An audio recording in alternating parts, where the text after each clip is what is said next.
আসসালামু আলাইকুম। নেইথান এলিসের বলে সাইফ হাসান যেভাবে আউট হয়েছেন সেই ভিডিওটা আপনারা প্রত্যেকেই দেখেছেন। অনফিল্ডের পর্দায় আরও একবার দেখে নিলেন। এবারে এই আউটের বেশ কয়েকটা কার্বন কপি আউট আমি আপনাদেরকে দেখাতে চাই এবং সেগুলো খুব রিসেন্ট পাস্টেই সাইফ হাসান আউট হয়েছেন। প্রথমত দেখবেন অরুরকের এগেইনস্টে নিউজিল্যান্ডের সঙ্গে বাংলাদেশ যখন ওয়ানডে সিরিজ খেললো সে সময়টায় সাইফ হাসান একই সিমিলার প্যাটার্নে আউট হয়েছেন। ঠিক সিমিলার প্যাটার্নে সাইফ হাসান আউট হয়েছেন শাহিন শাহ আফ্রিদির এগেইনস্টে, সেটাও আপনারা ঠিক এই মুহূর্তে পর্দায় দেখে নিলেন।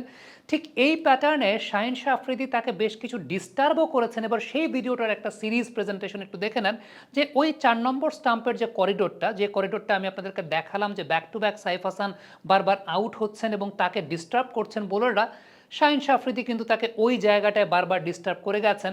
এবারে এই ডিস্টারবেন্সের জায়গাটা আসলে মূলত এক্সপোজ কবে থেকে হয়েছে এবং শুরু হয়েছে সেই ব্যাপারে যদি আমরা একটু দেখাতে চাই আপনাদেরকে, তাহলে দেখবেন গত বিসিএল যখন সাইফ হাসান খেলছিলেন তখন প্রথম ম্যাচেই কিন্তু ওই পার্টিকুলার করিডোরটাতে ইভেন বোলার ছিলেন সৌম্য সরকার সাইফ হাসানকে বারবার ডিসিভ করার চেষ্টা করছিলেন এবং সেই সঙ্গে তাকে বারবার ডিস্টার্ব করার চেষ্টা করছিলেন। অর্থাৎ গত বিসিএল থেকেই কিন্তু এই ব্যাপারটা পুরোপুরি এক্সপোজড হয়ে আছে। সাইফ হাসান বর্তমান সময়ে যেই টেকনিকে ব্যাটিং করার চেষ্টা করছেন টেকনিকটার তিনি পরিবর্তন করেছেন এবং সেই টেকনিকের পরিবর্তনটা করে তার ক্ষেত্রে হিতে বিপরীত হয়েছে এবং এই 4 নম্বর স্টাম্পের বলগুলোতেই সাইফ হাসান বারবার ডিসিভড হচ্ছেন, যেটা আমরা বিসিএল এর সময়কার ভিডিও আপনাদেরকে দেখালাম যেখানে সৌম্য সরকার তাকে বারবার ওই পার্টিকুলার করিডোরটাতে ডিসিভ করার চেষ্টা করছিলেন এবং ওই পার্টিকুলার করিডোরটাতেই তিনি আসলে উইকেট হারানো শুরু করেছেন।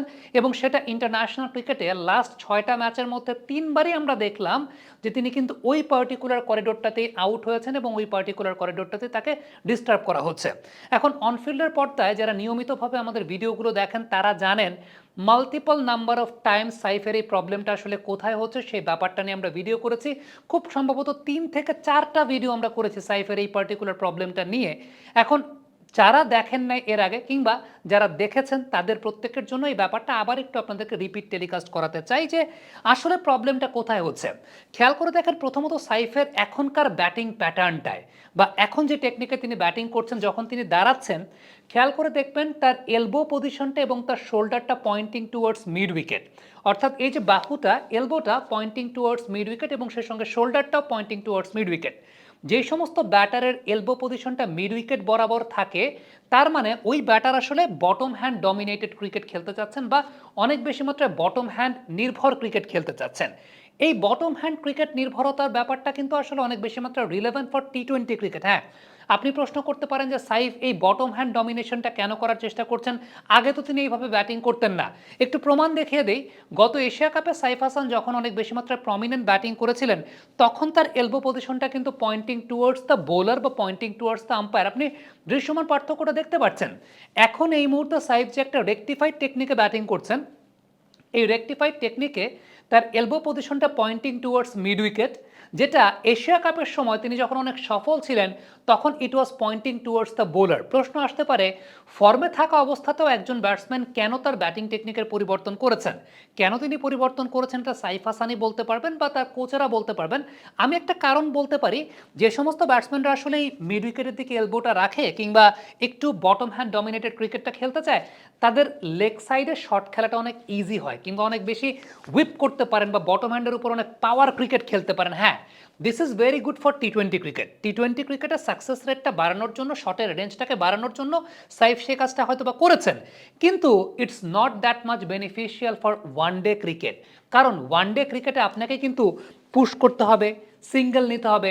ওয়ান ডে ক্রিকেটে আপনি সবসময় শট খেলতে পারবেন না। ধরেন আমরা 3টা আউটকে আরও একবার দেখাই, ইন্টারন্যাশনাল ক্রিকেটে যে 3টা আউট তিনি হয়েছেন এই 4 নম্বর স্টাম্পে আজকে আউট হয়েছেন, অরুরকের এগেনস্টে তিনি আউট হয়েছেন, শাহিন শাহ আফ্রিদির এগেনস্টে আউট হয়েছেন।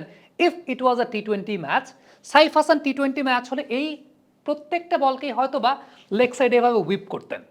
পাওয়ার প্লের সময় ব্যাটিং করতেন লেগ সাইডে হুইপ করতেন, এটাই করতেন। বাট ওয়ান ডে ক্রিকেটে মাইন্ড সেট আপটা কিন্তু লেগ সাইডে হুইপ কয়টা করবেন আসলে। টি-20 ক্রিকেটে 30-32 রানে অনেক রান, 15-16 বলে আপনি 30-32 করে ফেললেন, সেটাই অনেক রান।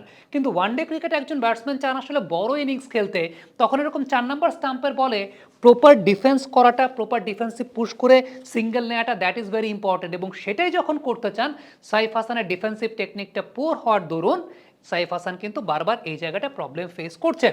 সো আমি কখনোই কোনো প্লেয়ারকে আসলে দল থেকে বের করে দেন, আপনি তাকে আউট করে দেন। আমাদের এইটা মানে আমাদের দেশে ক্রিকেট অ্যানালাইসিস বলতে এরে বাদ দিয়ে দাও, ওরে বাদ দিয়ে দাও, এরে ঢুকাও, ওরে ঢুকাও। ব্যাপারটা আসলে সেরকম না। ডেফিনেটলি আমি এই সিরিজের আগে চেয়েছিলাম যে ওপেনিং পেয়ারটা তানজিদ এবং সৌম্য সরকারের পেয়ারটা দেখতে চাই আমরা।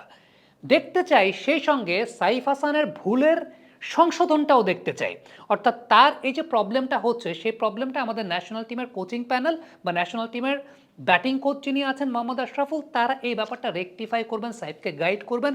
সেই জায়গাটা আমরা দেখতে চাই। এখন পর্যন্ত যে প্রবলেমটা মনে হচ্ছে সেটা হচ্ছে সাইফ যে বটম হ্যান্ড ডমিনেটেড যে ব্যাটিংটা করতে চাচ্ছেন, এটা তার জন্য ওয়ানডে ক্রিকেটে অনেক বেশি মাত্রা হার্মফুল হচ্ছে। তার আগের যে ব্যাটিং প্যাটার্নটা ছিল, আগের ব্যাটিং প্যাটার্নে এলবোটা অনেকাংশেই আম্পায়ার বরাবর বা বোলার বরাবর ছিল, সেটাতে সাইফ হয়তো বা ডিফেন্সটাও প্রপারলি করতে পারতেন। স্ট্রাইক রোটেশনটার প্রবলেমটা সাইফের এই কারণে হচ্ছে কারণ অনেক বেশি মাত্রা বটম হ্যান্ড ডমিনেটেড।